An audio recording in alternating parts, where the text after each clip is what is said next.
telling you, it is the definition between an entrepreneur and an employee. The employee goes to the cliff, looks over the cliff, says, is there a balloon down there? Do I be safe? What happens if it hurts? What if I land on my neck? The entrepreneur, they said, when you jump off the cliff, backs up 10 feet to get a fucking run. This town needs an enema. Fuck. Who are you? Where's Commissioner Gordon? Come on. You guys are speaking. Too stupid! You don't really think you believe it? Things change. You've got me! Who's got you?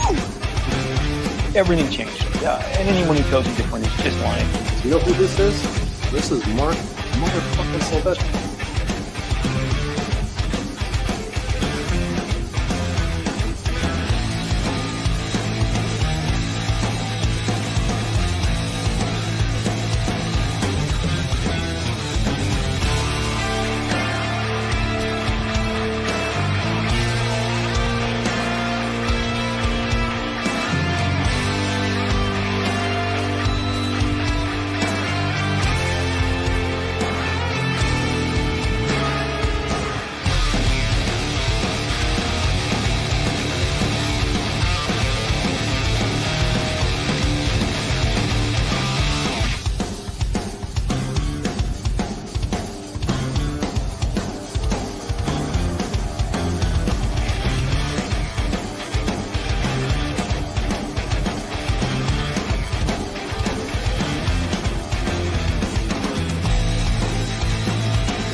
Yeah, nailed it. Yes. Look at that.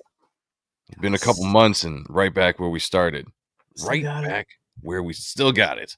Still got it. That's all that matters. Everybody, chat, thank you for joining us here tonight. This is the return of Hot and Stuff. My voice might be 60%, going through a little bit of sickness, a little sinus stuff right now, so you have to bear with me. I can only really breathe through my mouth, so it's going to make talking... As long as your lips still work, if you catch my drift. Caught. Drift caught. Let's jump into the chat real quick and say, hey, this is, again, so usually if you guys are joining us tonight, usually over the last 5 weeks or so, we've been doing the Ronan Joe show. So if you are confused, this is a show that Sean and I have done for a long time. It goes on and off depending on people's lives and everything that has to, take time off for here or there.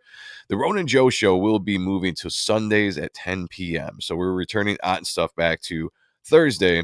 Might be 8, might be later, but right now we're going to stick with the 8 time slot because everyone seems to like it. So that is what it is. Sean, how are you doing, my friend? Doing great, brother. I'm liking this 8 o'clock time span. A little bit more energy in myself. Not so delayed and lagged as the 10 spot. I'm happy. Yeah, working on type 1. Yes. Had a great weekend celebrating the ending of Reaper Destroyer. That was fun. Yeah. Long as hell. But yeah, that was a long stream. 6 hours. 6 hours around that is what we streamed on, and it's not something that we're used to. I think the longest stream you and I have ever done together was maybe like 4 hours. Probably something like that. It's probably like a 4-hour stream, maybe, I don't know, but no, yeah, that was a marathon for sure. That was a hell of a weekend. It was awesome to close out that campaign, going over 75K. Did a shit ton of giveaways. Yeah, thank you, and thank you everybody out there that backed. But no, it was a good time. The new Dale Keown covers just came in the other day. If you guys missed it, I had to get them reprinted because there was a printing error. Down here, it was like the cover wasn't long enough, so like you could see the inside of the book from the cover. I was like, that's not going to work. So I sent it back, and they finally got them back. So I'm going through them tonight, making sure everything's good. And so far, looking nice, looking sexy. Yeah, excuse me, I'm going to be sniffing throughout the night. It's just what's going to happen. So I do apologize. All right, let's say hi to the chat. So the first person that was actually in the chat was Matthew Moreau. I don't know if I recognize that name or not, but he says, if you're looking in the YouTube chat, he says, Rob Liefeld, all in exclamation marks. Well, Matthew Moreau, if you're new to the channel, please hit that like button, subscribe, and you are number one, so you get... You're number one. Yes, sir, you get the number one spot. Great to see you. We do have Mark Penguin in the house. Hashtag the boys are back. I like that. What's going on, brother? Good to see you. Great song. Dennis Kelly. Yes. What's up with you, man? Our Good guy. to see you. Hell, Lore's in the house as well. Check out his YouTube channel. He's got a new channel. Drop the link in there. Converts cool comic. reviews. Yeah, he did Reaper Destroyer. Got some cool image shit. Some cool indie stuff. Give him a sub. Give him a follow. And bribe him. For our Definitely behalf, bribe. I guess. Yeah. I like that. Do the bribing thing for sure. We've got Christopher Bouchard. Welcome back, Joe and Sean. Thank you, man. Appreciate you. A member of the channel, Duck Bacon, is in the house. Says, hail Joe, hail Sean, hail the chat. Hail to you. Well, of course, if you are jumping in the beginning of the show, our members get this. What are you doing up? Oh my God! I'm sorry! I can't stop coming! I'm sorry! Oh, it feels so good! Thank you for coming to the show tonight. We appreciate you. Count O'Hare's in the house. Yes. Favorite name. Frostfire Pyro says, hail Joe and Sean, the chat, aka Scary Batman Jenkins. What's going on, brother? Nice. Cool. All right. Good to see you. Nice. Frostfire Pyro. See, Okay. it's not as easy to say as Scary Batman Jenkins, but I will try. That's kind of a tongue twister. Tongue twister. Yeah, just stumped me a little bit, trip me up on that one. All right. People are filing in wherever you're at. Please let everyone know that we are live. Like it. Come over to the YouTube channel, hit the like button, subscribe. We're really trying to get these likes up, but let people know we're live and we're having an awesome show. Out and Stuff is returning, is back. I guess we're going to attempt to do the intro. We have. Now take your time. Take your time. I'm going to have to. It's our show. We could go as slow as we want and just progress through it. All right. Always pushing us. All right, let's do the intro. Let's try it. It's Thursday night. I'm feeling good. Welcome to Art and Stuff, your favorite podcaster's favorite show about comics and art and stuff. 25 and a half years in the business on a technicality. Over 40 years consuming and collecting the comic book medium in many formats. Like Norman, my skills are the baits. I might be a little dysfunctional, but I'm fucking functional. I am recklessly charismatic. I've been killing it since days of the B-boy belt buckles. Editor extraordinaire, gifted narcissist with a dedicated personality. I know that.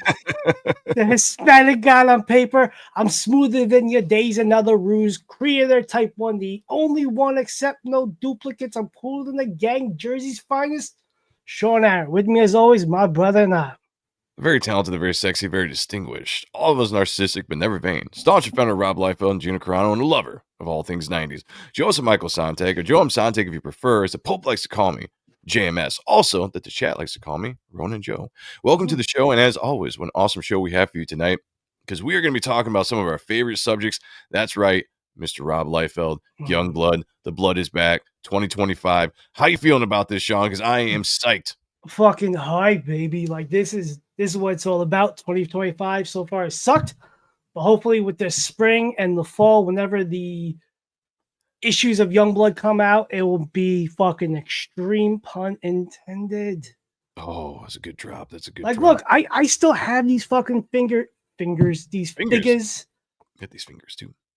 Oh, in my fucking, because I love. Oh, you them. got the multiple Bad Rock ones. Nice. Yeah, dude. Like I grew nice. Like these were our generation's version of the Thing, Hulk, what have you. This is us coming into what we do, but like our parents' generations, like how like theirs was the Hulk, FF, Avengers.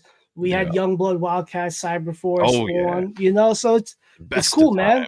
Yeah.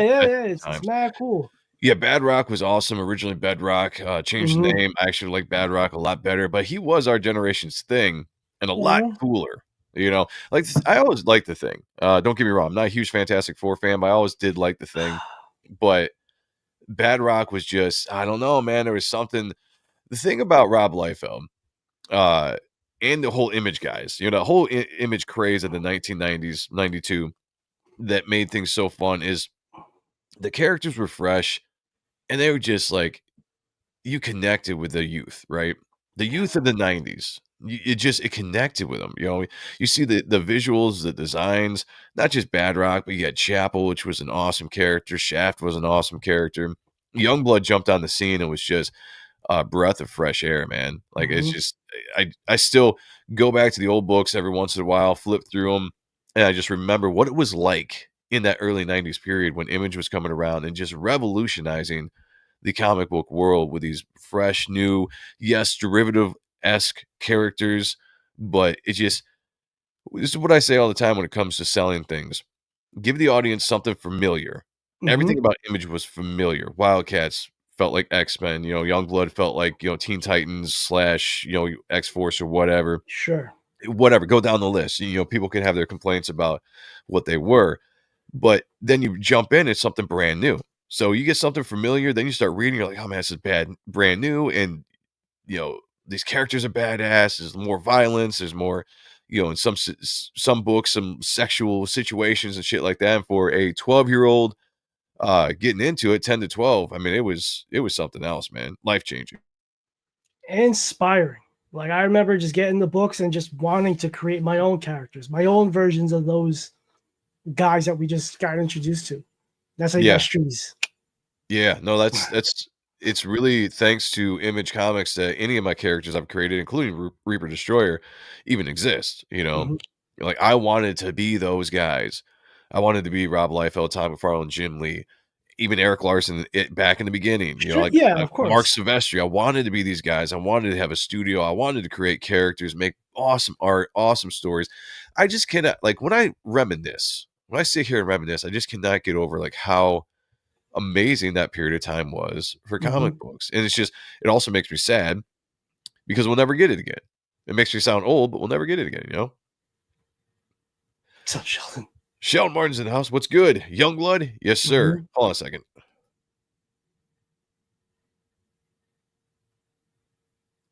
Oh yeah, I'm dying. I'm gutting my way through it. Gutting my way through it. Member of the channel. Oh my god! I'm sorry! I can't stop coming! I'm sorry! Oh, it feels so good! Yes, it Yes. feels so good. Wiley J. Draws is in the house. These Image First issues were in Walmart at different times. Yeah, Yeah, I dude, got the Youngblood right behind me. I remember getting Wildcats 4 at Meyer.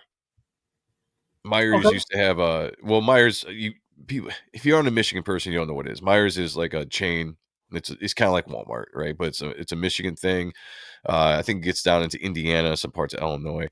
But I remember that and just kind of going through, and all of a sudden there's a spinner rack in the toy section, and Mhm. there's an Image Comics, and it's Wildcats number 4 in the bag. It had a card in it, and all that kind of stuff. It's just like, man, good times. Like I love going down the memory hole here and Mhm. just reminiscing about this stuff because it's just, man, it puts me in such a better mood uh, than anything else, and I need that kind of stuff. Mhm. Jerry Burtz is in the house. Oh my god! I'm sorry! I can't stop coming! I'm sorry! Oh, it feels so good! Member of the channel himself. Thank you for Nice. coming. It feels so good. Hill Lord says I did a video talking about the first Youngblood comic. It's an amazing book and great for the comic book industry. They could take some notes from the 90s. We Facts, do. man. That's what we do. 100% facts. We Mhm. got Mike McMahon in the What's up, house. Mike? Said just got my last Blood Marat cover and wow. Nice. Should be Nice. getting mine next week or so. Can't wait to get that. I just miss people I want to see. Who the chat. There he is. Sorry. Pass Master Dan. Past Master Dan is in the house. Nice. Back to your own Sonntag's Reaper Destroyer. Is it still up? Nice. Let me view. Let's confirm. Confirm. Because I submitted for it to be closed. Right. Let me see. It looks like it might still be up. All right, cool. All right. If you guys haven't yet, get that book. Get on it before it's gone because the campaign is still up. Let's break 1300. He's almost there. Yeah, almost there. So I'm sitting at Here, let me just bring it up since we're talking about it for a second. Yeah, sure. Yeah. We got Paulus Arts in the house. What's up, going bro? on, brother? Good to see you. Good to see you. Nice to see you. So this campaign is closing out. I submitted the shutdown or whatever you want to call it to Indiegogo. So any day now it's going to be done. Oh, 8 away. That's Eight huge. 8 away. If you can still back 8 away from Wow. 1,300 backers. Look at that. Damn. Look at that. That's crazy. awesome. If you haven't done it, do it now. Do it now before it's too late. Before it's too late.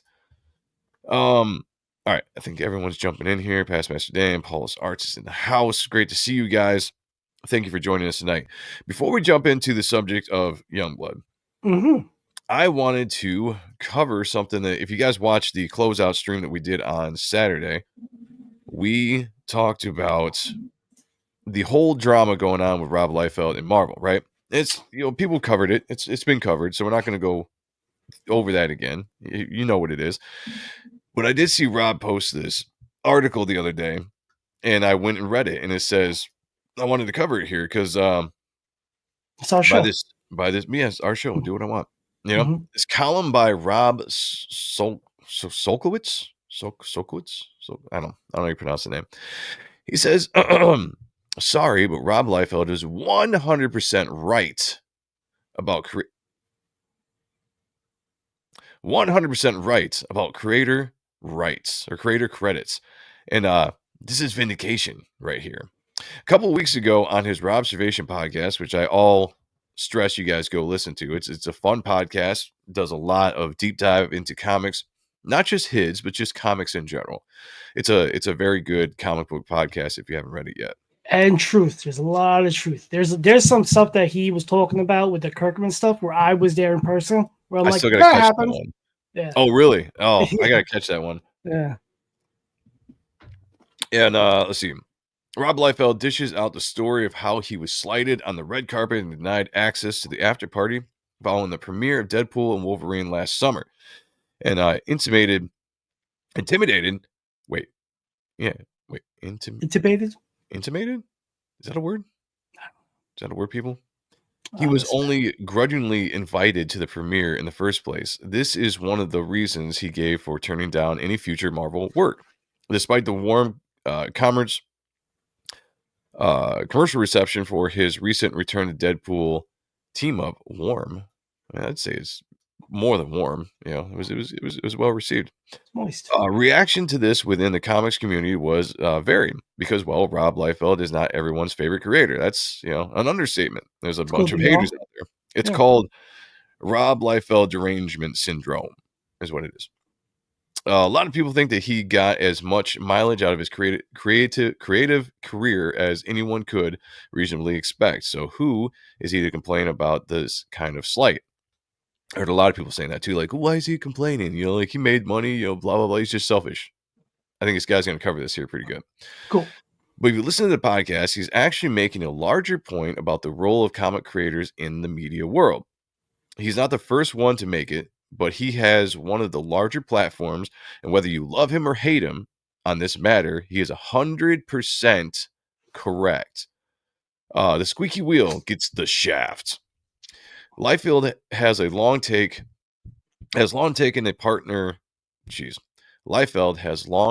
a paternal interest in Deadpool's media career for obvious reasons. He and Fabian, I can never pronounce his last name, so I'm not going to try. Descriptive. Received special thanks in the first film and creator credits for the second, both produced by Fox. When it came to Marvel Studios producing Deadpool and Wolverine, he was curious to know where he stood.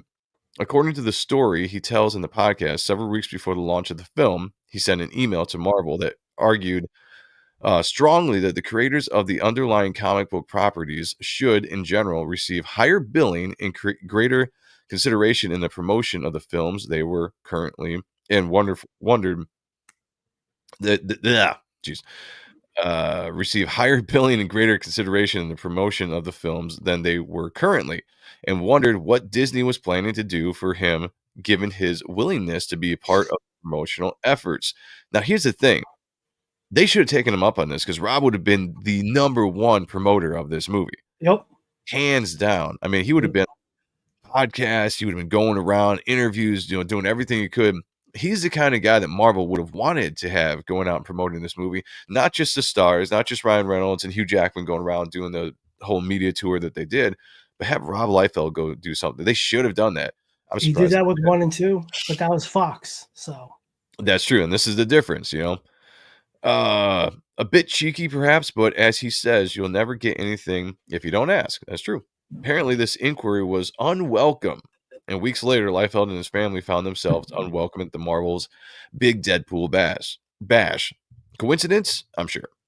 Liefeld reasonably decided that he knew where he wasn't wanted, so he decided to move on to other projects. Considering his ability to move the sales needle, even at this stage of his career, this feels like a loss for Marvel, for retailers, and for the fans more than anything. That's 100% true. yep. He's been doing a lot of great work for Marvel, regardless if you hate the guy, like the guy, whatever. He's been doing a shit ton of work for Marvel, bringing in sales, and then, like you said, pushing the needles on the comics. Now, I will say that selfishly, I am happy that he is moving on to other projects, most notably getting back to his Extreme Studios catalog, which we're going to talk about here in a little bit with Youngblood. So to me, that's a positive. Oh yeah. I love the Marvel stuff, but I'm ready. Get back to your babies, get back to your creations in the 90s that took over, and let's get them going. Revigorate that, and let's go.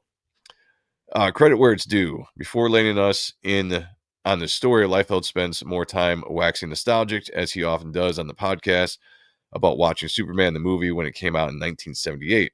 And thrilling to see the names of Superman's co-creators, Jerry Siegel and Joe Shuster, fly by the epic credit sequence ahead of the screenwriter Mario Puzo, Yep. whatever, Yep. and director Richard Donner. Creator names in big letters at the start of the movie. Fancy that. See, this is where it comes down to the whole argument where people were like, Rob's he's jealous he didn't get into the after party and he wants this, or his ego, blah blah blah. And I think it boils down to the respect issue Sure. only. You create this character. You create a character that made millions of dollars, sold millions of comics, right? They make it into a movie property or an anime, whatever. You should be given the respect of saying creator and put him in the beginning of the movie, opening credits. I said this before. Yeah, you got the creators of Superman right there in big bold. That was immense amount of respect, given, and it fought for by guys like Neil Adams and everything. But that was a ton of respect. I want to say, and I said this on MSK's show the other day, and I might be wrong on this, but I'm pretty sure that the Teenage Mutant Ninja Turtles movie, when that came out, I'm pretty sure that Eastman and Laird were given creator credits in the opening credits, right? That's where it should be. That's where you show the respect. And so for Disney, for Marvel to completely forego this is highly disrespectful, and that's what the biggest conversation in this is. Contrast that with the way that Marvel Studios has traditionally handled the matter, dropping any thanks or hard-won created by mentions of actual comic book people deep in the credit crawl, somewhere between the army of special effects people and the nice lady who makes sure that there are fresh sandwiches on the craft service table. Sure, there are cameos and Easter eggs in all the Marvel films. Liefeld got an extended call out during the Deadpool and Wolverine big fight sequence in the name of Only Feet, which was pretty fun. That's cool. Shoe store in the background. Others, notably Stan Lee, but also folks like Jim Sterling, got on-screen credits or cameos in the movies based on their work. And that's nice, but it's not acknowledgement by any of the corporations of the one thing that really matters. That all these billion-dollar properties that make them and their shareholders rich were created by scruffy folks writing and drawing comic books for meager page rates. And that's 100% correct. None of this, money that they bring in would exist without these creators. Corporate IP owners hate to admit that, partly out of an excess of legal caution, but probably mostly out of wounded pride, and their whole livelihood emerged from the tip of someone's random guy's pencil. And God help anyone who dares to remind them of that by asking for acknowledgement and commensurate with their contribution. That guy, let's see, This article. Oh, it's almost over, guys. The director will say, or the detractors will say, well, yeah, but come on, it's Rob Liefeld. If you don't know his relationship to Deadpool, he'll be happy to fill you in. You don't need Marvel Studios to tell you. And besides, few people in comics history have benefited more tangibly from the creation of a corporate character than he has. There are also plenty of people who don't like his art style. And those people are called losers. And, who don't like the impact that he had on the industry, who don't like the decisions he made, or the deadlines he missed, or the promises he broke. Kind of a backhanded compliment there. Liefeld plays the comic book business like a full contact sport and has committed a few fouls along the way. He also lucky to have been in the right place at the right time with the right agenda. He'll be the first to cope to that. A lot of things are right place, right time. It just is. In the 90s, it was the right place, right time, 100%. Had to be there. Those things can be both true and totally besides the point. The issue is not that he deserves respect because he's the mighty Rob Liefeld, or that he should be desired or denied respect because he's made some enemies. It's the giving right here. It's the giving creators respect in the media. Projects should not be optional. It should be contingent on the creator for being everyone's favorite person or kissing ass by being a team player, or it shouldn't be. Bearing cases of personal conduct that shocks and sensibilities of audiences, like say allegedly sexually enslaving the name of your young child, that forces corporate IP owner to distance themselves from the creator. We, the audience, should normalize the exception that the media companies fully prominently acknowledge that people whose imaginations created the underlying properties say their names. Say their names, whether it's Siegel or Schuster, Simon or Kirby, Eastman and Laird, Robert Kirkman or Rob Liefeld. 100% facts right there. Say their names, whether they had good lawyers or not, whether they got paid or not, whether they kept quiet or spoke up, whether they were nice folks or pains in the asses. Say their names in big letters up front in the credits where they belong. And he just kind of wraps that up. I don't need to go, but that was the main point of it. Say their names in the credits. This is what the entire argument was about. It wasn't about ego. It wasn't about, Rob Liefeld wanting to rub shoulders with Hollywood elites or get his due. I mean, it was about getting the respect that was owed to him for the characters he created, and having that respect showed to him, like, Schuster and Laird and all these guys that came before him. That's what it was about. 100%. He should have been in the opening credits. Instead, if you guys go look at the credits of Deadpool Wolverine, he is very much shoehorned in the middle of a bunch of special effects and janitors in the special thanks. It doesn't even say creator, it just says special thanks to Rob Liefeld and Fabian whatever his name is, because I can't pronounce his last name. No shade to Fabian. I highly respect. I just can't pronounce your last name. So that's it. Nicey. Yeah, I stumbled through that. It's hard for me to read. I can't breathe. I'm trying to look at the screen that's small. I'm going to figure this thing out better one day. Rick Saylor's in the house. What's going on, brother? God. Great to see you. Yeah. But check these out real quick. So back in the early 2000s, Rob had Youngblood rescripted through Arcade Comics. It's a company he had with Jimmy J, Amazing Comic-Con, and J Brothers. This is issue 1, kind of oversized. And this is issues 1 through 4 with a redo of 5 for a bit with Adelso Corona. This is what we're going to be getting when they're repurposed in their image. Yeah, they're going to do that in image. Yeah, the cool thing about these was I was online when I first met Rob, Marat, and Jimmy in Dallas of 04, and Rob gave Joe Casey a trade paperback of Youngblood Baptism of Fire. If you have it, that's extremely rare. And he's like, you're going to need this. And then fast forward maybe a year or so on one of the message boards, maybe Middle World, Rob's like, we're going to announce who the new writer of Youngblood, blah, blah, blah, the rescript. And everybody's throwing this out. They're throwing this out. And I'm like, motherfucker sounds there. I'm like, Joe Casey. 20 minutes later, Rob's like, Joe Casey is scripting the rescripting of Youngblood. I'm like, I knew it because I seen it. Yep. But yeah. But I can't. But that's what we're gonna be getting. We got recolors by Matt Yackey. I think the Kemps had some dwellings in this too. Yeah, I think you're right on that. Yep. Okay, Fabian Niciesa? Nicieza? Okay, that's what okay, here we go. Nicienza. Nicienza. I don't like Nicienza. that. I don't like that. Nicienza? I don't like that. Nici? Nicieza. Nissi? I'm not gonna pronounce anything correct. That's just what I do. You know, We're gonna it's call gonna him Fab. it is yeah, we'll just yeah, he's fine. Fave. He's Fave. Student God is in the chat. Great to see you, man. How's it going? Thank you for being here. Yeah, so it's going to be re-released, rescripted, recolored. Is it going to be that version or a brand new re-release? So it's No, going it's to this. it's just reprinting yeah. that through Image again. Okay. Yeah, that was never reprinted via like single floppies. Okay. Oh, Digital? so now it's going to be single floppies. Yeah. So Gotcha. I hope I could get they'll give us back them on the Comixology app. Ooh. Because I bought them when they were available, like Mm. on sale for $1 each or so. It was only $1, so like $5 whatever bucks. But they took them off when all the hoopla went down a couple years ago. I'm like, oh booey. Yeah, that was Got crappy. ways around that. But think about the marketing on that is really, really good. You're going to re-release the original story arc or whatever, 1 through 4.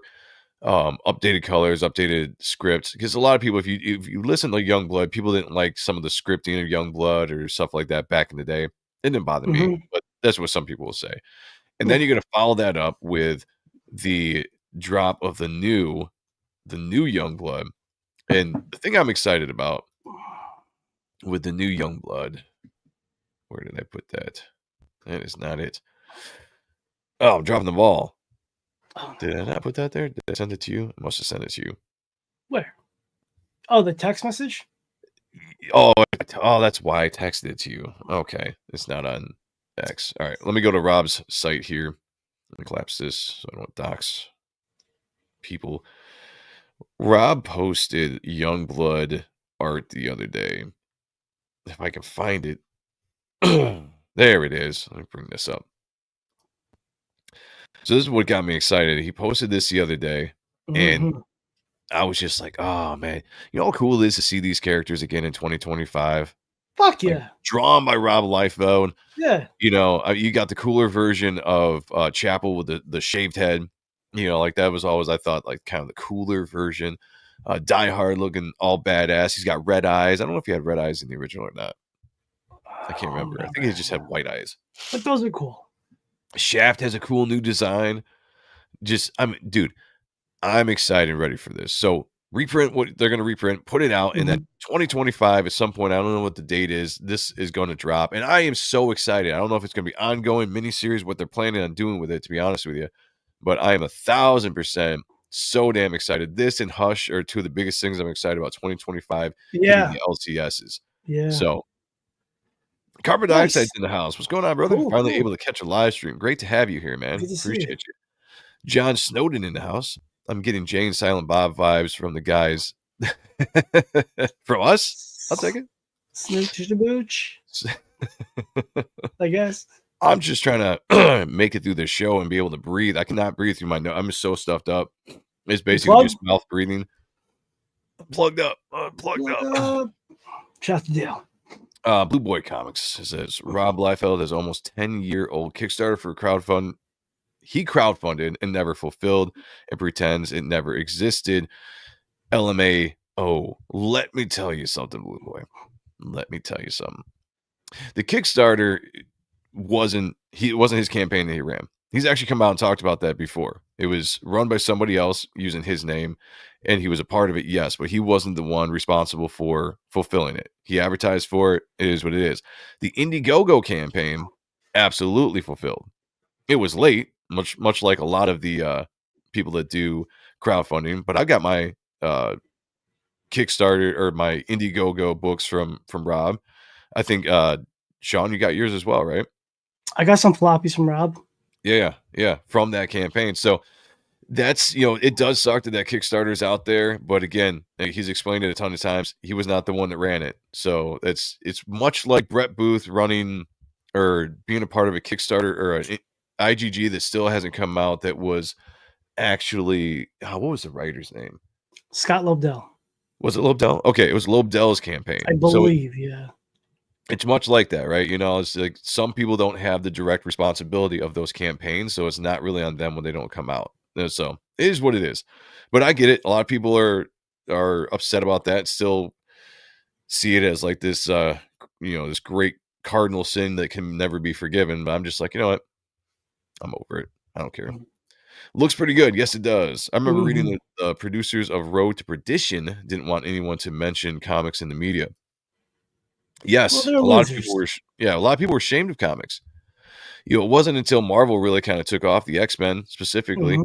I guess that was more Fox, but it wasn't until that people were actually into comics. And then Road to Perdition, that might be just something different. They might have just wanted to, advertise that as more of a gangster movie than a comic book movie. So, it's a iffy situation with that, I guess. And you know what's cool about this right here? There's another version where they're kind of black and white and gray, kind of stealthy. I know he's doing some sort of benefit show, convention, or whatever it is for the fires of California, for all those that lost their homes, just to help out. Oh, nice. And he's gonna be signing a bunch of stuff. He's bringing these to. That's awesome. For whatever it is, how they do it, I'm sure it's to help raise money, but that's great. Just to help out those for that tragic loss. Michael Pritchard says, 2036, the sequel to Deadly Duo will be out. Made up facts. Which one's the Deadly Duo? That's the Sylvester, right? Oh, yeah. But he said made up facts. Made up facts. Oh, we do that here all the time. Yeah. We'll start the rumors, Yeah. Blue Boy Comics says, wow, really? That's what I have heard. By the way, everybody, we have 34 people in the chat here on YouTube, 35 watching over on X. We appreciate you guys joining us tonight. Be patient with me. I'm trying to talk and breathe at the same time with being crazy stuffed up. So I'm doing my best. Odd Stuff has returned for the first time. This is episode 238. And it's been a month, I want to say, 2 months, something like that, since we did an episode. So thank you for joining us. Yeah. Thank you for joining us again. We were talking about Youngblood 2025, some Rob Liefeld stuff. We're about to dive in the end part of the show here and look at some of our favorite issues of Youngblood. Mike McMahon says, bring it on. Yes. Yeah. Well, I wish I knew that. Okay, I rescind my hate for Rob on that then. Yeah, sometimes it's just having the right information, But the thing is, like, when you have a polarizing character or a person like Rob, people are going to run with anything that they can to shit on the guy with, and that's just what it's going to be, So you're not going to get a lot of truth out of people that hate Rob. You're just not, And people have that old maybe image of him because he was a kid running this big ass business. Yeah, he's an old ass man now. Like, he doesn't want to smoke. He's in his 50s. Yeah. So totally two different people. Like, I've broken bread with the man. He's a laid back cat. Yeah. All right. Let me see. Let's jump in. So anyway, this is what I'm excited about. I saw him drop this image to the new Youngblood, and instantly I was like, let's go right now. Like, this looks badass. I'll be on the record saying that what we're going to look at here in a second, I'm more of a fan of Rob's art from the 90s because I just loved what he did back then. But this looks good. This looks really, really good. The designs look awesome. It's like classic with a little bit of a slight redesign in there. So I can't wait to see what the story is going to be, what they're going to do with Youngblood. Are they picking up where they left off? Is there going to be this big gap? Is Last Blood going to play into what's going on with the current Youngblood team when we get there? Lots of fun things to get sorted out before we get there. And I believe he shared some pages, not finished pages, but like his prelims, where he does his small gestures and he blows it up on like typewriter paper, like pencils, and he sold them recently on his Whatnot. There's some dope ass pencils and composition and panels. I'm like, all right, if that's what we're going with, I know what his final. Okay, I don't know what the final page will look like, but knowing how he does his stuff like this, it's gonna be fucking balls to the wall fire. I want him to lean into old school. Yeah. I really want to see him lean back into the crazy old school. Because not that anything he's done has been bad, but not one bit. The stuff that he's been doing for Marvel has been very much just a style. Yeah, a safe style, right? Yeah. I like the stuff in Last Blood. I thought that was great. And I'm looking like, yeah, I just want to see Rob just kind of go all out, man. Just embrace the whole 90s action shit again and just give us stuff like this. So we're gonna start looking at a couple books here. This is Youngblood 8. So Sean and I were like, let's look at some of our favorite issues of Youngblood. I think Mhm. I picked issue 10, you're picking issue 8. Yes. So So I figure let's go in order of 8 to 10, that just so works. people that are following sequential did nothing more than that. But Yeah, I yeah. love these diehard units, dude. Like the different diehard, like Centurion robots or whatever they're called. Like, And that was a cool idea. Now, was that done before Iron Man started doing that? oh yeah, oh yeah. That's what I was thinking. Like, it's, Yeah. everyone talks about, the haters try to talk about Rob ripping people off, but like, I think there have been some ideas that the Image guys came up with that were taken and made into like Marvel ideas and stuff. So not everything they've Yeah. done has been, I mean, pretty much I would say nothing they've done is a ripoff. Like, yeah, there's derivatives. Derivatives are not the same as a ripoff. That's just, I'll have the argument with people all day long. A derivative is not a ripoff, Great colors from Kiko and crew. Yeah. Yeah. Textures, great things from Mickey. Rob on the faces. Yes. And see, this is what I'm saying. Like back in this era, you got the Danny Mickey and Jonathan Sabal. Mhm. Uh, I thought meshed really well with Rob's art. Yep. And the colors back then, they were just starting to get into their color house. And I thought these colors still hold up. These are badass colors. Look at this Look double at this pager. fucking page, dude. Man. You got Task, Night Saber, all the Youngblood diehard units, Silence, Troll. So See, dope. just So got dope. wiki looking Bad Rock. I mean, so Bad Rock started like later on, different artists or whatever would start drawing Bad Rock with these like really big, clunky feet. Mhm. Where in the beginning, Rob would kind of give him a little bit more of just like this big muscular body. And I thought this was some of the times where he was just rocking the big muscles better than anybody in the industry at the time when these Mhm. books were coming out. Like him and Dale Keown were really rocking these muscular characters to a core. It just looks Yeah, awesome. I think they were taking the burn aesthetic and just kind of like taking it to the extreme. I'm going to be using that pun all show for the rest of the show, so get with it. But yeah, Yeah. for certain. And like you Bad. see, like with that diehard units, like those things that they got Yeah. on. Like I just reincorporated that on Streets and Type One with some pages because I'm like, if this is cool, why not? Just cool You know? designs. Yeah, it's fun. Baz 1500 says, "Have you guys seen the Blood Wolf Bloodstrike figures? They're awesome, pun intended." I have seen Yes, them. I haven't seen them in yes. person, but I've seen pictures of them. They do look cool. Mark has them, and they look dope. Michael Pritchard says, "What I know of artists evolving their style over time, do you think the 90s artists would be able to recapture the bombastic style?" I don't know, I because don't every time I know. think that they can, um, and maybe it's a question more of want. Do they want to? Like guys like Greg Capullo, when I keep saying like, is he ever going to go back to the kind of 90s Spawn feel? And he never does. Even Jim Lee, the stuff I'm seeing out of Hush looks good, but it doesn't have his like that, like I said, the bombastic feel. So I don't know if you'll ever see this art style again. And maybe just because it takes forever to draw, because there's so much tiny detail, all the cross hatching and stuff. If you look at Rob's new stuff, it's really good, but it doesn't have the same kind of cross hatching and all of the tiny little details and stuff that he did in the 90s. And rightfully so. It takes a long time to draw. Let's get some of these. And we got our guy Spawn. There we This go. is I got such love for that Blood Pool series because Yeah, I was yeah. in the hospital getting diagnosed as a diabetic. Like, so I took that and Berserkers. Yeah, Berserkers with me for months. Doctor's visits, hospital visits. So that holds a special place in my heart. Jeremiah Blackwell says, "Sorry I'm late. I was excited for the show. I was drawing and lost track of time." Absolutely, That's what's man. up. Thank you for That's being what's here. up. Got Tag pizza us in the on house as YouTube. well. What's up, pizza? Tag us on Twitter. What you've been Twitter. drawing.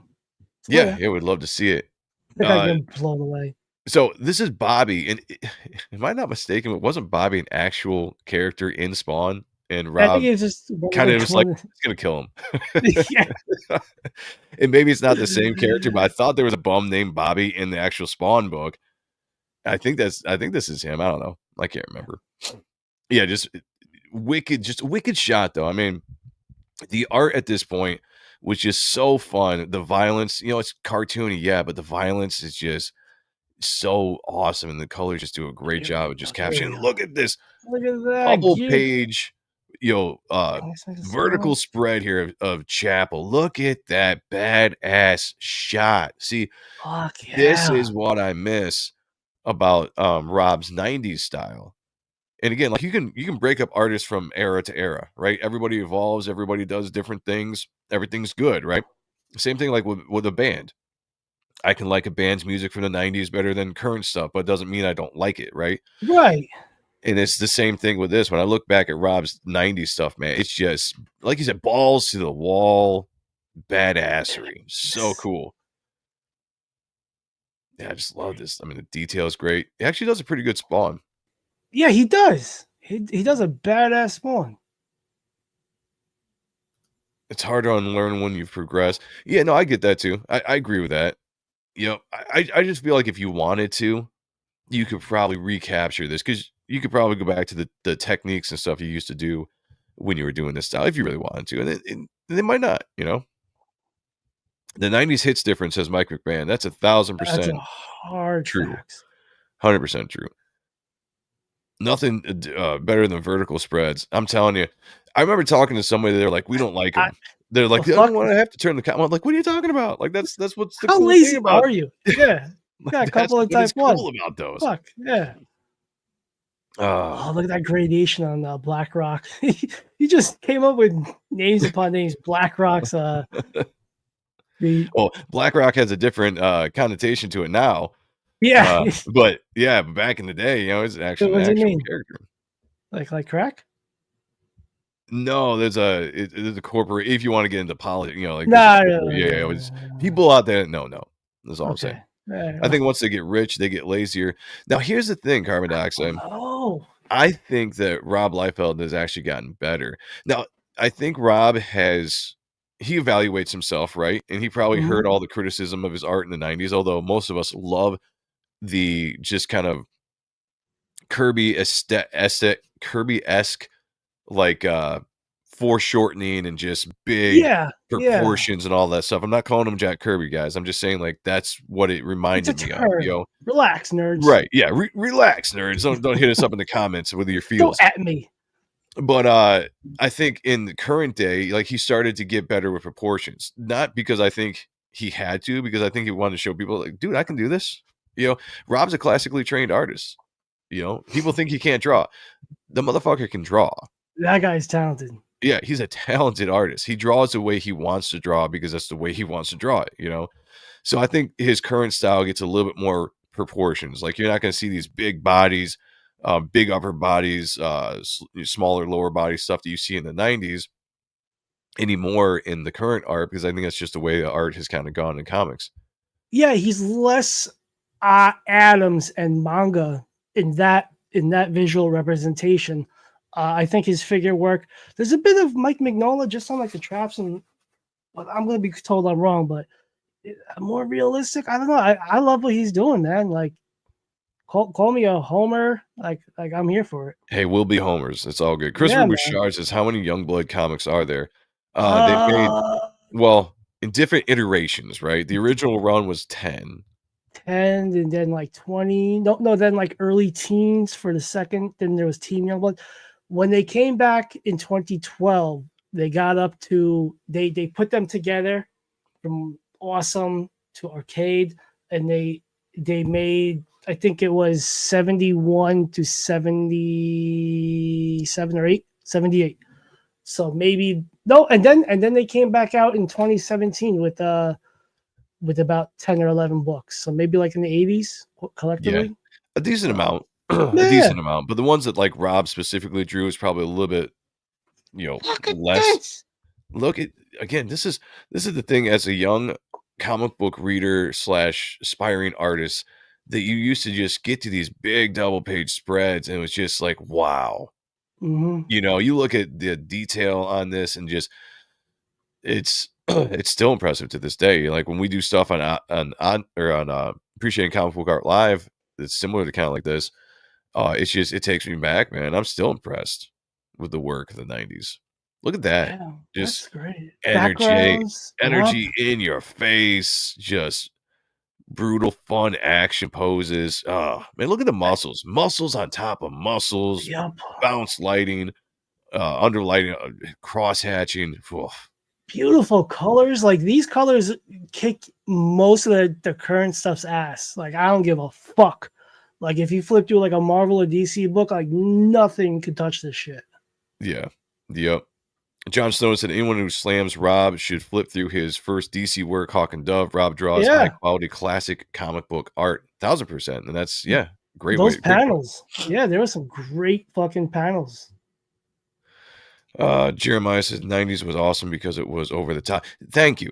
And that's what it Yes, was. that's Everything in the comics. 90s was over the top. Comics were over the top, movies were over the top, music, people were just pushing the limits in the 90s creative. They weren't playing it safe. Like everybody plays it safe these days. Yeah, Everybody plays things safe and it makes things boring and formulaic. 90s were just balls to the wall, over the top. We're going to do what we want to do. We're going to throw shit at the wall and see if it sticks. And that's how you create just awesome, long-lasting things. look at the beautiful color holds on the backdrop on the second panel. Like that That's is beautiful. awesome, dude. If Yeah, you guys you can't follow touch 90s Taco Bell. if you guys follow Steve Olaf on Facebook, he does these like color guides that he drops and he gives like all this insider information and whatnot. And I dropped a question. I haven't got an answer to it yet, but I want to know why the use of pinks and purples in comics so much. Like, what was the theory behind it? Because I think it looks great, but like, I want to Yeah. know from a colorist, but like, why was it so prominent in the 90s, 80s, and 90s, and so on with that Attitude Era? That's a good way to put There it. we go. It's a good way to put it. Just like the WWF. Yes, he did Hawk and Dove for DC. He also went back years later and did Hawkman, Grifter, Deathstroke Deathstroke. Yeah, he did a during few. the 52. Yeah, the Yeah. new 52 era. The new generation are soft and boring, says Rick. Well, I we're agree. long and hard. Oh, so. look at this. See, Oh, yeah. energy Yeah. in the pages. Just so much energy. It's just something that 90s had that newer comics don't. And you can have great, well-drawn books, good layouts, good storytelling in modern day art, because there are. Oh, yeah. No doubt about it. But the era called for something different when it came to art.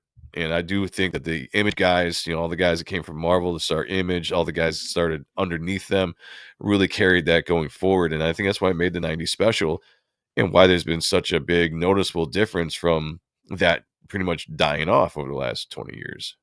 You get like art snobs be like, oh, this cross is over here, and this is a man, this is a man, but it looks cool, you fucking twit. Mm-hmm. Baz 1500 says, is Werewolf the cliffhanger of this issue? Wolf? Yeah, I believe so. Yeah, I think that was, the very saber-toothed looking character. Yeah. Like I said, derivatives, Derivatives, but it's Yeah. awesome. You Look at that gotta shot. love it. It's just a great shot. Here's the thing I loved about Rob. He Mhm. created some awesome stuff for Marvel, some really cool designs. He couldn't take those characters with, so he made derivatives of the characters that he created. Obviously he didn't create Sabretooth, but I'm talking about like this character is very much Shatterstar looking with the face or the helmet designs and all that kind of stuff. And I like that. I was like, why not? You don't get to keep those characters you created at Marvel, but bring the design. Put it on something else. Go for it. People weren't as depressed and anxious in the 90s as they are today. It's a huge impact on the creative world. I mean, it's not a bad point. Not a bad point. Yeah, here it is. I love these hotspots. Oh, no. Yeah, well done. Yeah. What is it, Zach, who's on the Spawn review? We all love him. But he hates the 90s colors, and we debate with him all the time No, about we yell at him. we 'cause yell he's at him all wrong. the time. Yeah, because Yeah. he's wrong. He's young. He's young and crazy. Mhm. Yeah. Well, we love him. Fantastic artist, though. We love him. Yeah. Purple is associated with royalty, and That's truth. that means if that means anything. That's interesting. That's Yeah. interesting. Bretsky the Great is in the house. Says, Nice. there was an unspoken competition in the art between artists that is gone now. 1000%. Great point, Bretsky. The competition back then between the 90s guys, everybody wanted to be the top dog, right? Mhm. Jim Lee was usually on top as far as fame from the fans, but everybody wanted to, in the 90s, outdo the other people. Especially when you're looking at Image, you're seeing the work that they're coming in to through Image Central before it hits the stand, so you can see what another artist is doing. You can kind of try to get into that and be like, all right, I'm gonna start doing this and that. And it did. It made competition makes everything better, right? Oh yeah. Oh yeah. Healthy competition is for the best. Critics say he can't draw feet. I'm seeing a ton of feet. Yeah, that's so Yeah. overblown. Great point too, Jeremiah. He can draw feet just fine. Right there. There's a His pair. feet right there. And people might be like, oh, it looks wonky. Nobody likes drawing feet. Yeah. Who wants to spend time drawing feet? It's just a shape. You do a shape of a foot, boom, you're done. And what's You your know? fetish with feet? Yeah, what's everybody's fetish with feet? Like that's what I have to say. It's just becoming like a running trope. So number 10 was the issue I chose. Number 8 was the Yep. one that Sean chose. I Mhm. chose number 10. It was a hard choice. Great stuff. Because so much stuff is great, but like this was truly like my favorite era of Rob's work, working with guys like Mickey on inks. I think just there was a fun element. So this was the precursor to Extreme Sacrifice, where Chapel, after being defeated by Spawn, eventually commits suicide and becomes a Lord of Hell. So it was an interesting story, but this particular issue just had so much, again, just like number 8 we looked at, so many fun. Look at those faces. Yup. Great faces. I don't care what anyone, I don't get the haters, man. I do not get the haters when you look at this stuff. Like, what is there to look at and just legitimately be like, oh, this is bad? Like, get the fuck out of here. You know, they're probably expressionist painters, and that shit's whack within itself. Comics are better as a no girls allowed clubhouse. I mean, some girls. Yeah, Like some Kayla's girls. got talent. Like, yeah, Kayla can be. But no, I get what you're saying, yeah. Yeah. But that's kind of what it was back in the day, right? You know, not a lot of people knew. Like, I didn't know a lot of people growing up that read comics. It was kind of just it was a personal thing between me and myself, you know. Sad wasn't- world you live in. It was like I didn't know anybody. You know, I couldn't get into conversations. It was just me. That's it. Oh, look at that. That's great. Chain borders. That's nice. You know, like his kind of attempt at drawing Spawn, Mhm. like a Spawn book, not his attempt at drawing the character because he's doing it, but his attempt at giving like a Spawn feel to this Yep. issue, right? Because he's drawing Todd's character, so you can see these consciously trying to kind of get the feel of Spawn in some layouts and stuff. You know, maybe doing some things that you might see Todd do, which I think Mhm. it's a very cool aesthetic. You know, knowing back in the day how close those two guys were too. Todd probably saw this and loved it. Yeah. I like it when girls have pretty feet. Ew. Dude. I mean, I guess that's better than ugly feet. Yeah. I'm not really a foot fetish guy though. Nah. I Like, love keep the your socks on. purple on the building on the right. It reminds Yeah. me of Creed issue 1. I just love that color Mm. palette. Like phenomenal shit. I think modern colorists have lost the ability to utilize colors like this in books because Yeah. because it's so advanced, right? You can do so much now with colors that the limited amount of stuff you could do, like these guys did so much with the limited amount that they could do with colors, you know, and I think they made it look better in a lot of ways. They were doing this on like Photoshop 1. Like I know Yeah, early Photoshop versions and Kiko Kiko, yeah. did like the first few pieces of this on a program where they make the telephone book. Think That's about that. crazy. It's zeros and ones. It's wild. Modern colors are girly, says carbon dioxide. They can be. Yeah. Well, yeah. I think, you know, I don't know. It's a whole other discussion when it comes to modern colors because there's some good stuff, no doubt. There is. Yeah. I love the bottom panels where it's very condensed and shrunken. So like you get like a kind Yeah, of mucky ink to it, but like I don't know. there were Just a some cool really dark feature. inks in this book. Yeah. Like, I don't know if it's just the way it got printed, kind of like Pit number 1, if it just got Mhm. printed darker, which happened a lot in the 90s, or if it was intentional to really have the really dark, not even just the dark inks, dark colors as well. This is phallic, but I love it. That's badass. Great gesture. Just very powerful. I used to love poses like that. I still do. I You mean, know? yeah, still, yeah, used to is Yeah. the wrong word. I still love poses, but it was stuff like that you would see in comics that really that I would fall in love with as a kid. Yeah. Because it's just the layout. You think you don't ever see a human body like that. So when you're a kid, you're seeing all these poses and stuff, and these fun, uh, or you see these characters pose in these fun ways. It just, I think it sparks your imagination, especially if you're an artist, because then Mhm. you see the underlining, you see the cross hatching, and like all the stuff that goes into making the thing look 3D as opposed to 2D. You know, like some depth to it, some weight to it. It's good shit. Bill Crabtree used a lot of colors like that on the Omnipress comics, The Sixth Gun. Nice. All Oh, that's right. cool. Look at that. What's up, brother? What's going on, Admiral Wackass? He says, "Ye there was more I wanted to say, but I was brain dead after work. Ran my entire department this week.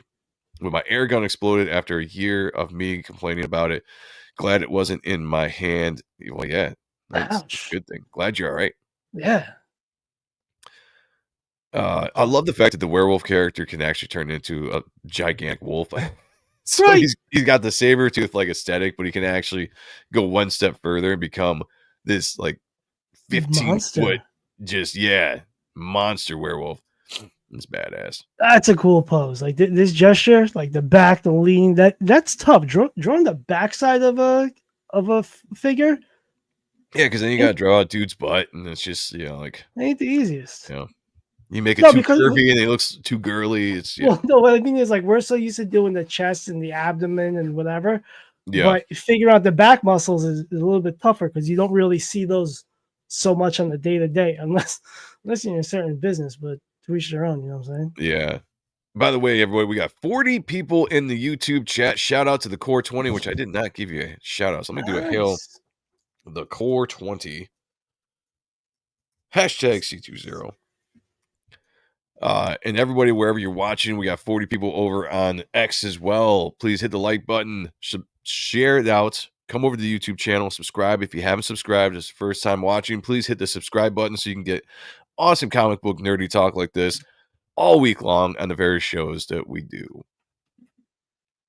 I love the techniques that's within this panel. Like again, That it's that murky, freaking muddy big type of face, man. Just right. look at this. Is what I love about the old Liefeld art. Like some of the faces were just so like I don't want to say that Rob does a lot of the same stuff nowadays, but some of the stuff like he keeps it safe, because I think Mhm. he understands what the modern day normie audience is when it comes to comic book art, right?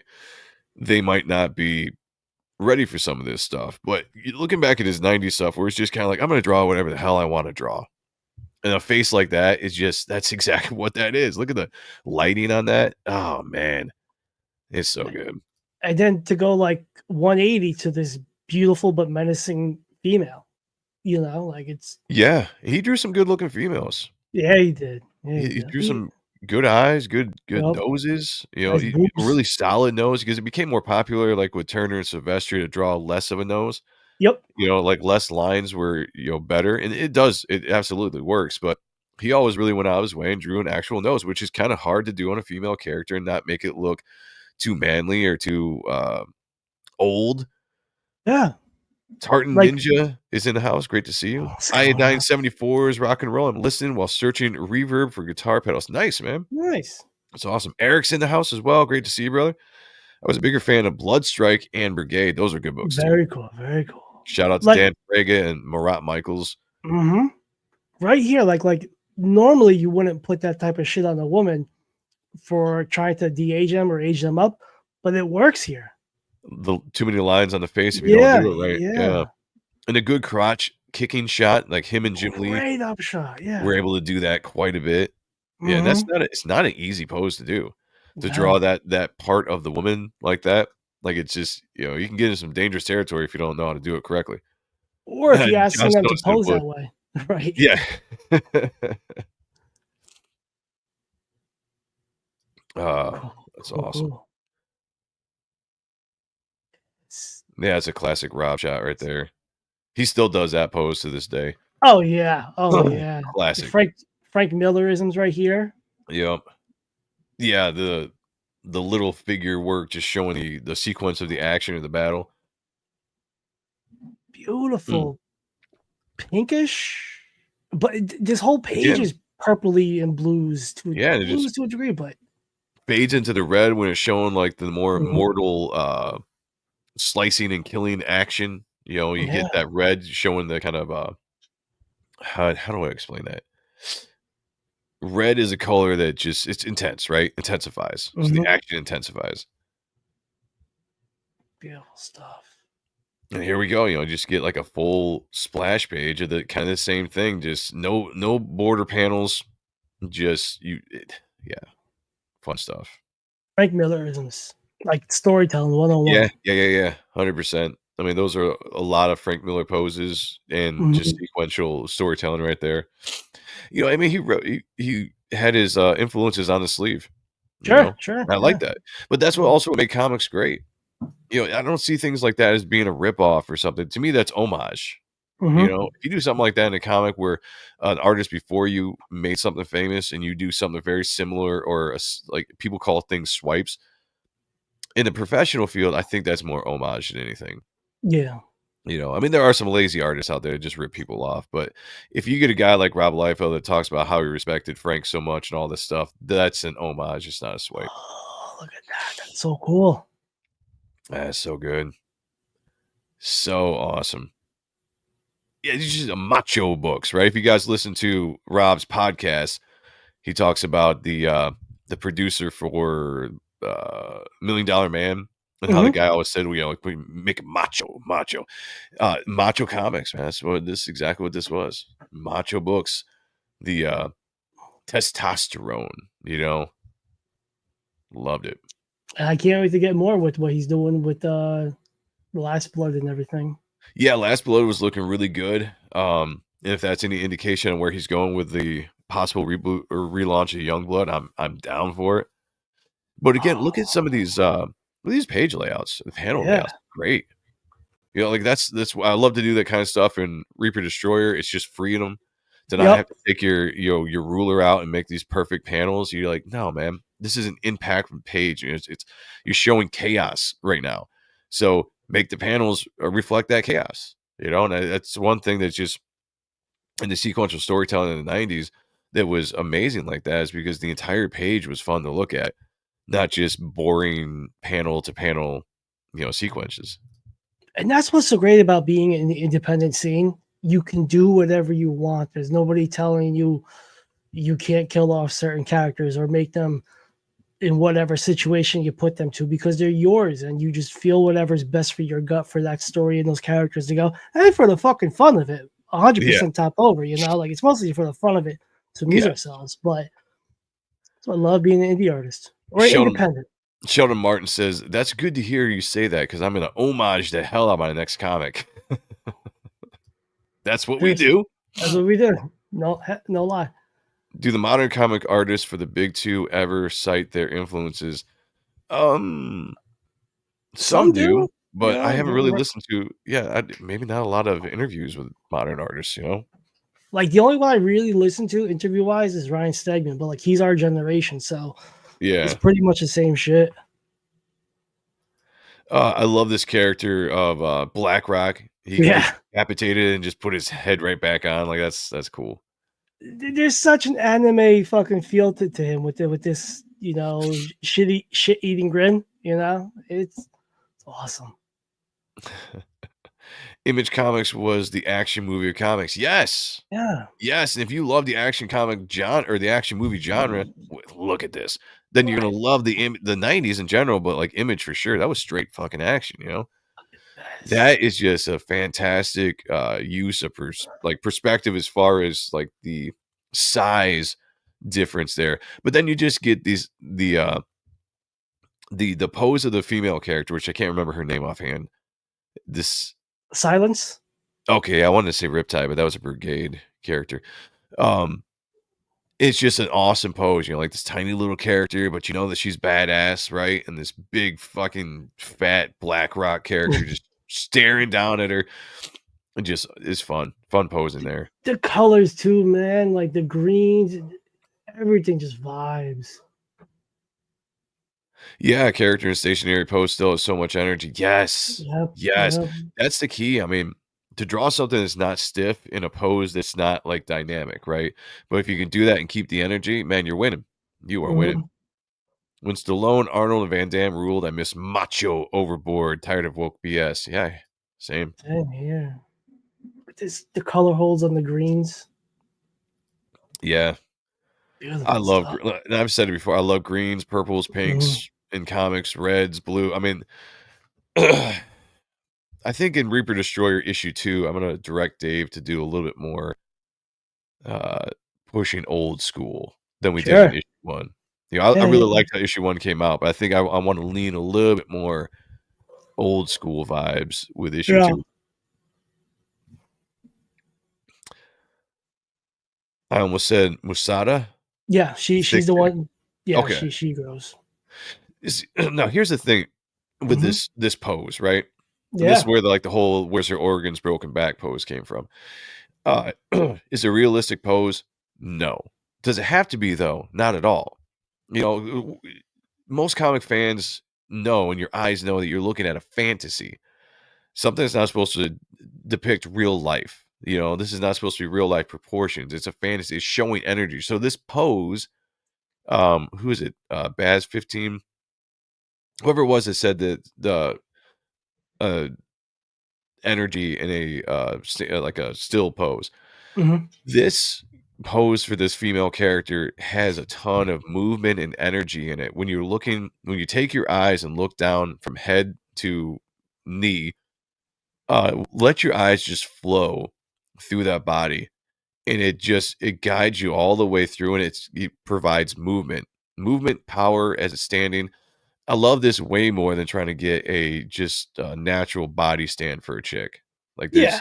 again, you're pushing the sexuality with the giant tits, the ass sticking out, you know, and yeah, it's an S shape. There you go. You got the S shape going on, you know, the broken back S shape. But I dig it, and I think I would much rather see this than some perfectly drawn perspective, body proportions of a character. This just gives you energy. That's it. It just gives you energy and dynamics. And not for nothing, this is Yeah. realistic. If you look at modern day like Instagram chicks and Twitter broads, Well, like yeah, this is how they're yeah, standing. Like so they're like image is like 20 years prior. ahead of the So curve. Yeah, yeah. yeah. So like yes, women do look like this. So relax, nerds or real people. Sheldon Martin says some people want a comic with pictures of real life. That seems gross to me. Yeah, 100%. Nobody wants that. Fun panel. And you get the epic conclusion to issue 10, which was the last book they did. Yeah, yeah. And then they relaunched it. Yeah, then Roger Cruz. they went into Extreme Sacrifice after this, which Mhm. Rob drew some stuff in, and Mhm. then they relaunched the book. But this was the last of the original series. It ended at issue 10. Yep. And what a way to go out. I don't know if that was the plan, but what a way to go out with this double page spread at the end. So it's basically Chapel seeing what happened to Spawn, knowing Spawn's story about being dead, making a deal with Malbolgia, and coming back with all this power. And Chapel has been driven crazy with just a bunch of other stuff in his life besides having AIDS, you know, and all this other shit.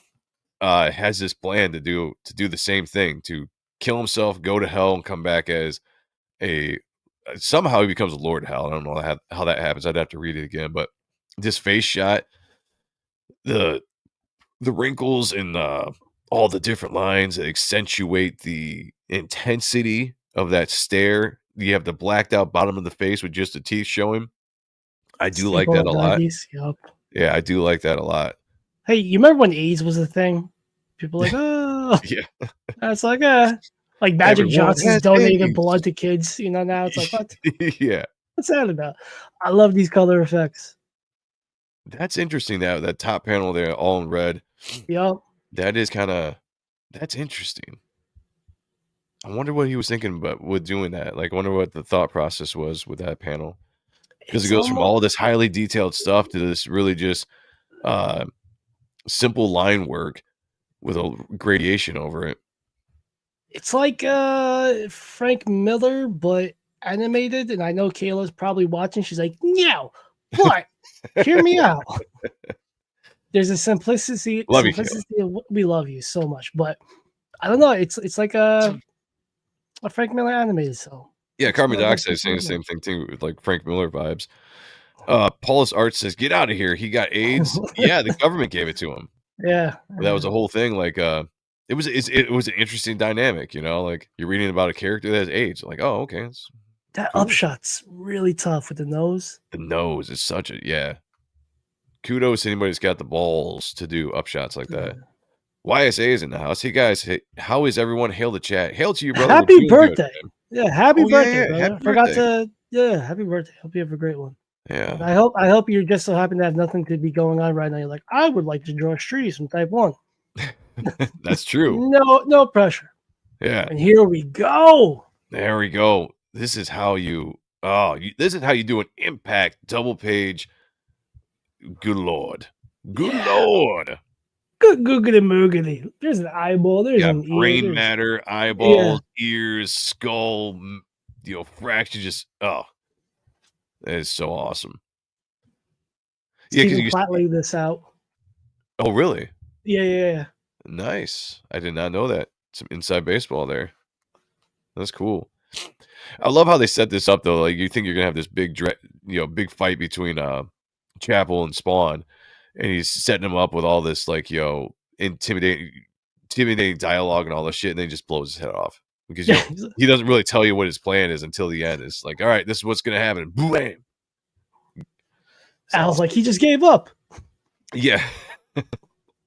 Yeah, the government gave Chapel age. Gen X never trusted the government. Yeah, see? Yes. Yeah, Rob knew. Awesome panel. Yeah, it's badass.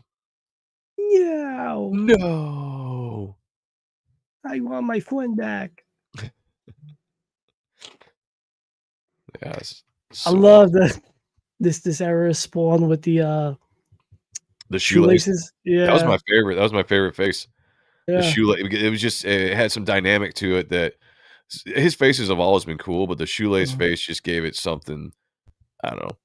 It was just something unique to it. Great page layout. Yeah. Very interesting. Yeah, just a sick drawing of the werewolf character. I mean, just this big ass mouth with razor blade teeth all over the place, more than you can count.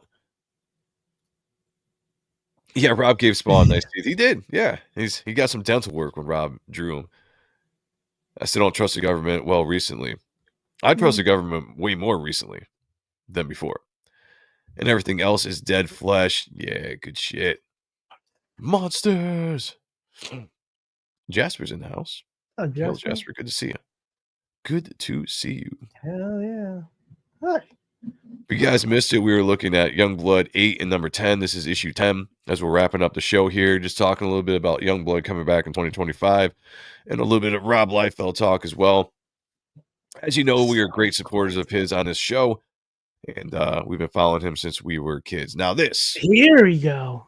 This was just, like when we were talking about issues, I was like, I can't remember what issue it is. It has Shaft riding down on the Deadpool or the Die Hard units with just that badass pose. And Sean was like, 10. I was like, well, that's it. But this is something that just sticks out in your head, man. And this is the cool thing. I'm not usually a big fan of characters that have bow and arrows, but you can pose them in such badass ways. Yeah. You know? And this is definitely one of them. Like that's a hell of a shot of Shaft coming down for the rescue. Yeah. Oh shit! Mark Penger said, "I'm pretty sure my medieval Spawn figure shipped yesterday. The FedEx tracking email didn't say what it was, but it's 15-pound package. I hope mine comes soon. Hope it comes soon. I did get the 3-pack. Yeah, me too. That's what. Yeah, same here, Mark. Same here. I'm looking forward to it." I thought that was Shaft in the bandana. That was the Australian. Yeah, Night Saber. Yeah. The Australian character. These colors. Oh, so good. 91 people watching all together, everybody. 55 over on X, 37 here in the chat. Thank you all for joining us tonight on the return of Ahrent stuff. Thursdays at 8, what we're going to do going forward.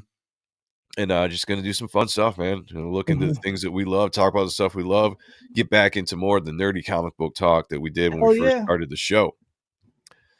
Any news on Last Blood, Sean? I will be getting my copies from my friend. Shout out to Jeremy. Sometime either next week or the week after, but we will go over it. I do have to send out Joe's issue too, but I could do a record. Did we do number one? I didn't do number one because at the time I didn't want to like spoil things because it was like basically I Yeah. didn't want to piss Rob off by like going through the book, But I with think issue by two, the time issue 3 gets in my hands, we'll have a safe enough. Because last to time go you over said like issue a one, week or two. Well, we do yeah, 1, 2. We'll go over them. Yeah, for certain. yeah, we'll definitely because it's a fun book. It's a good book. I enjoyed it. And Marat is working on issue 2 of that story right now. Nice. Yeah, because apparently everything that's going to happen in the Last Blood is going to lead up, I think, to the new Extreme universe Yeah, with the new nice. Youngblood. So we'll see where that goes with that. Nice. This is a cool pose. Very Yeah. animated, Oh, and that's it, right? I think Yeah. I think you just nailed it, Sean. We've been talking about like some of the difference between 90s and modern stuff, and like, yeah, sure, styles have changed and whatnot. But I think there was way more anime manga influence in the 90s than you see now today, even with the current artists that were heavily influenced by that stuff, like Rob, Jim, Todd, Will Potasio, that brought that stuff into the mainstream books, they've kind of gone away from that, right? But the 90s firmly had that influence just right there in front. And I think it made these comics visually stunning, just adding a little bit of flavor. I think that's what's missing nowadays. Even that bottom face on the left, it's not Appleseed, but it's like Appleseed to a degree. Yeah, no, I get you. Yeah, speed lines. Hell Hell yeah. yeah. Use them all the time. 90s was the big bombastic decade for sure. Loved it.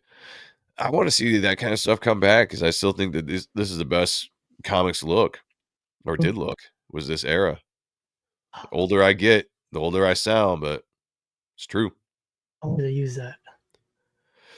The pose or Just the panels and just kind yeah, of yeah. the beats of it. Yeah, I'm using that.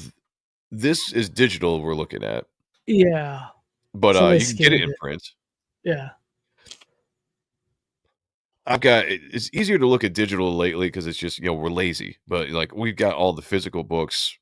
We just got to pull them out and videotape them like we used to. But and the Ninjak coming through. No, that's actually I want to say Link. Is it Link from I can't remember. Youngblood 0? He had a brown costume. Oh, But okay. he came When I back was a in kid, this. I always thought it was Ninjak. Okay, I can see that. It looks like that's who he looks like.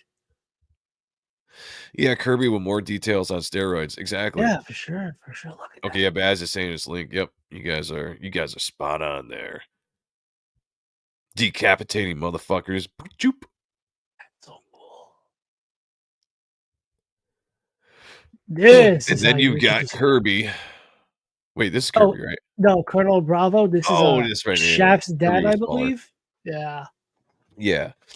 But basically a cable stand-in for the most part. Sure. Badass. I mean, Yeah. but again, like I was saying, Rob created Cable, Deadpool, all these characters. So he did like designs of characters are very similar in Extreme Studios and Image Comics to the characters he designed in Marvel. Why not? Mhm. Like he had Cabot from Bloodstrike was very much like kind of a Yeah. Cable-esque feel, Right. Rebel. I'm raising money for a new guitar, selling a bunch of stuff, sell the collection to pay for my collection. That's Gem Mince rule. Mm. Oh, all right. Good luck, man. I would never sell my stuff. I don't want to sell any of my books. I forgot how long this issue was. Like this must have been like a 32, 40-page Maybe. book. Probably knowing like it's the last one and then leading up to Extreme Sacrifice. Yeah, they really put a lot Jesus into it. Christ. Here we go. Here we go. This is how it ends. Getting ready for extreme sacrifice. Look at that pose. Look at the cross hatching, the underlighting of that, lighting of that. I'm gonna talk to Dave, who's the colorist on Reaper Destroyer, because I miss the '90s yellow underlighting that they used. Even if there wasn't a yellow light source, they was He's just gonna make always underlighting it was yellow. But it gave a aesthetic that was cool, you know. And I want to get back to that. I want to start seeing, like I said, I think I want to go a little bit more old school with the colors in issue 2 of Reaper Destroyer. I'd rather comb my hair than wear hats. Well, yeah. I'd much rather hair. You know, Yeah. it's kind of past that now. Yeah. My hair, my forehead have gone through a divorce. But look, doesn't it look like Platisms with the fire, the gradation, Yes. or just a like, I don't know if Platt touched it or if it was Mickey or even Rob himself, but It could have been, and you know, and maybe Rob was influenced at the time with some of the stuff Platt was doing, or you know, sure. because I mean, how can you not be when you got him in your studio and you're seeing the stuff he's doing with Prophet at the time? Mhm. So good. Yeah, These are the books that made us. Rob's Invasions. made us. What? I can't read What? that. Look at that. You could find that in the club. Look at that. So, all right, guys, that was Youngblood 8 and number 10. Mhm. 2 of our favorite issues, but we love all of Youngblood, Team Youngblood Strike Files, Blood Strike Brigade. There's just so much good stuff coming out of Extreme Studios in the 90s. Before we get out of here, though, ran a little bit longer than we were planning on it, but some really fun art to look at. Reaper Destroyer is shutting down, although it's still up. You can get stuff right now if you can. I'm sure it's going to be done anytime now since it's been submitted to Indiegogo. So we'll see how long they actually keep it up for. But share out the link if you can, because you never know. He's so True. close to that 1,300, and like if he could break that, like the bragging rights, and he just deserves it. So 8 backers away from 1,300 backers on Reaper Destroyer, which would be awesome. If you can get in last minute, definitely do it. Links are down below. But we do have Type 1 here. And it's fitting that we're looking at a lot of Extreme Studios stuff because this is very much Sean's wheelhouse was more Extreme Studios. As much as I like Extreme Studios, I was a little bit more like Top Cow. But this gives the aesthetics right here. Strees! And you don't want to miss out on my cover with Marlo from Extreme Studios doing the inks and Dan Kemp doing the colors. I love Extreme Studios as well. There you go. Yeah. So look, if you like the books that we talk about, whether it's Akba or here, or even the Spawn Review Show, this book's going to be up your alley. You know, find out why the mysterious Type 1 armor chose Thomas the Heart and what connection it has to the 9 Lords of the Night from the Mayan Aztec lore, and why Thoth of the Anunnaki created the safeguard armors centuries ago to protect us from false gods and beyond, all in the pages of Type 1. I am blessed to have some of the best and banging variant covers from very talented friends from Joe, Chris Graves, Phil McNulty, God bless you, myself. The next couple of weeks, we're going to be putting more on the campaign. So if you got the Ultimate 1 tier, which is everything, we're going to add in some extra covers for you. So even though you're paying $200, you're going to probably get like 9 books, original art as far as the commission sketch, 9-card trading card sketch, holo foil of Con Artist, Volume 3, the making of Type 1. And then we'll add our standard edition on its own tier. And then with the donate tier, everyone that has donated will be donating now 2 books as opposed to 1. And we will give you a free metal trading card from Jeff Muth and Duck Bacon. But we're going to be talking about that next couple of weeks, see where our schedules work out for a Saturday show. Won't be 6 hours, maybe 2 or 3 hours because we are old and trash. But yeah, the campaign's almost at 10K. We are almost there between that and Fund My Comic. So get it. Let's get this. Spread this out. Don't be a bum. Back Type 1. I love it. Jasper Plan 9 says, you guys always end too early. Why? Well, actually, we're ending late. We try to keep the show around an hour. You know, we try to take into consideration people's times to view and sit. You know, like an hour seems like a sweet spot. Hour and a half is a sweet spot, I think, for an audience to be hanging out. Otherwise, it could get too stale after a while.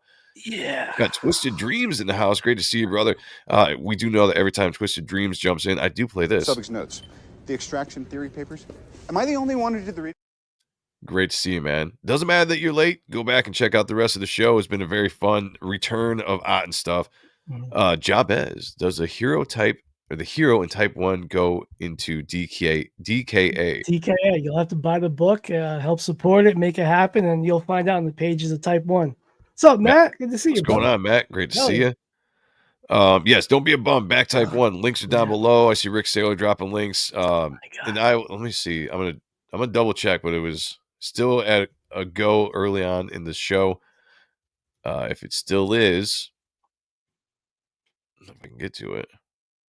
I feel like it's still up. So Reaper Destroyer, everybody, is still up on Indiegogo. I have no idea for how longer. It could be tonight, could be tomorrow. Who knows? But apparently it's still available. If you haven't backed it yet, please check it out. We close this thing out officially on Sunday or Saturday. We are that close to getting to 1,300 backers on this campaign, crossing the 75K mark. This is my character, Reaper Destroyer. I'm the artist writer of this book. If you love the stuff that we show on the show, the Spawn review, all that kind of stuff, you're going to love this book, The Anti-Hero, about a man who is imprisoned in a supernatural suit of armor, inhabited by the ancient spirit of death, who's trying to possess his soul. The story is way, way more than that. It's a really big, big story, but we're not going into a lot of details because I don't want to ruin some of the stuff that you see in the first issue. But once it all gets out to everybody, we're really going to dive into it and talk about where the story is going, because I think people are really going to dig where we're going with issue 2 and beyond. So check it out, everybody. Links are down below. You have just a limited amount of time to still pick up any last minute copies of this. I think somebody actually just grabbed a Destroyer tier on Sunday. Nice. I want to say Sunday or Monday morning. So that puts us at 99. We're almost to that 100 mark for the Destroyer tier backers. The Destroyer tier, if you guys don't know, is an all-in tier. You get everything in the campaign for $200, plus the metal prints and all this kind of, or metal cards and all this kind of stuff as well. Oh, who won the basketball? Backer number 510. I'm not going to give out his name just in case they go by an alias in the YouTube. So, but backer 510, we've got it marked down and we will send it to him. So, congratulations to him. Hill Lore says Joe wrote his ass off in Reaper Destroyer. Nice. Thank you, man. I appreciate it. I think you guys are really going to dig the story, and I do believe people are discovering I can write. Oddly enough, we don't read on this channel, but we can write. So check it out. Campaign is going to be up for how much longer it's going to be, and then that's it. None of those covers are being reprinted. If you want the Dale cover, this is the only time you'll be able to get it, or you're going to have to buy it aftermarket for however much you're going to be able to find it for on eBay or my own personal site, which will be a little bit more expensive because these are collector's items, small print runs. Let's go. So you got to get back to the deadlines, or got to get back to Deadly Tales of Gunslinger. Just read issue 3 out. Oh, shit. I didn't even know issue 2 was out. I still got to read those, yeah.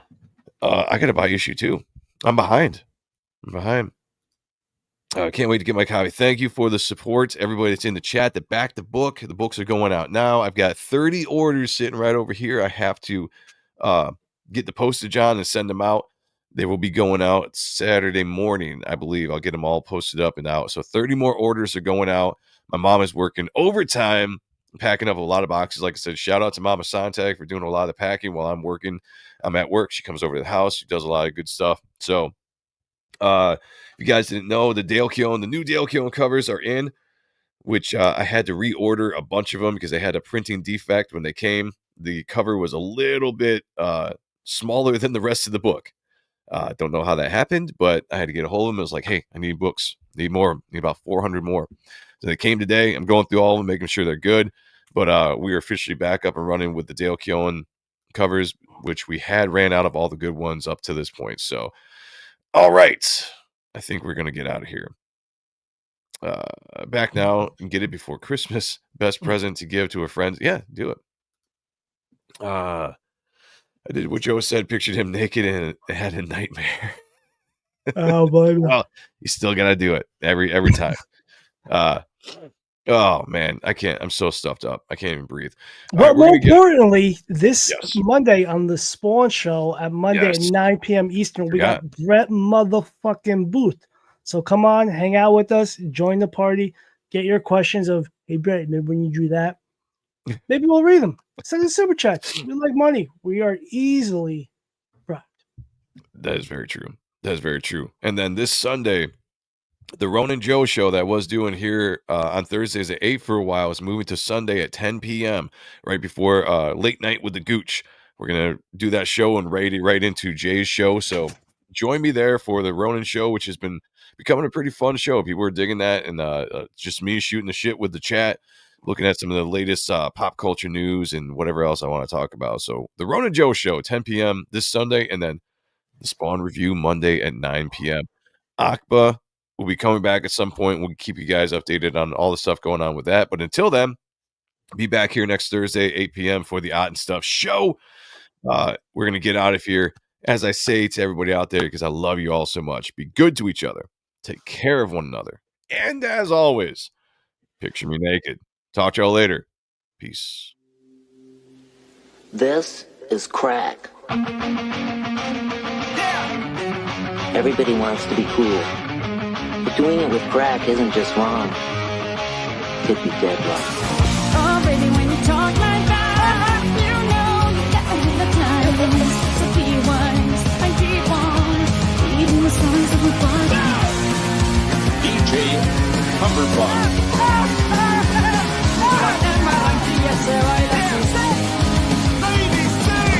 Oh boy, I can see your body moving. Half animal, half man. I don't really know what I'm doing, but just seem to have a plan. Oh baby, when you talk like that, you make a woman go mad. So be wise and keep on reading the signs of my body. I'm on tonight, you know my hips don't lie, and I'm starting to feel you, boy. Let go, just breathe. See that this is perfection. I know I'm on tonight, my hips don't lie, and I'm starting to feel it's right. Oh, the attraction, the tension, and to see, baby, this is perfection.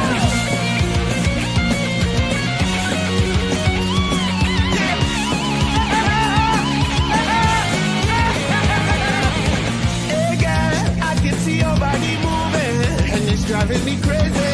And I didn't have the slightest idea until I saw you dancing. And when you walk up on the dance floor, nobody can ignore the way you move your body, girl. And everything's so unexpected, the way you right and left it, so you can keep on shaking it. I'm on tonight, you know my hips don't lie, and I'm starting to feel you, boy. Let go, just breathe. Baby, this is perfection.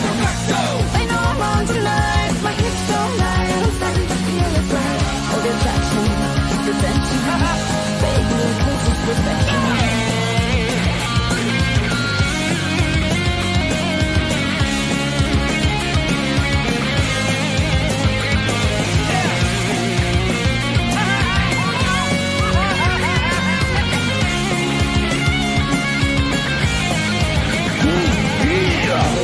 That you could dance like this. If that's your man, wanna speak Spanish. 1, 2, 3, 4, 5, 5, 6. Well, no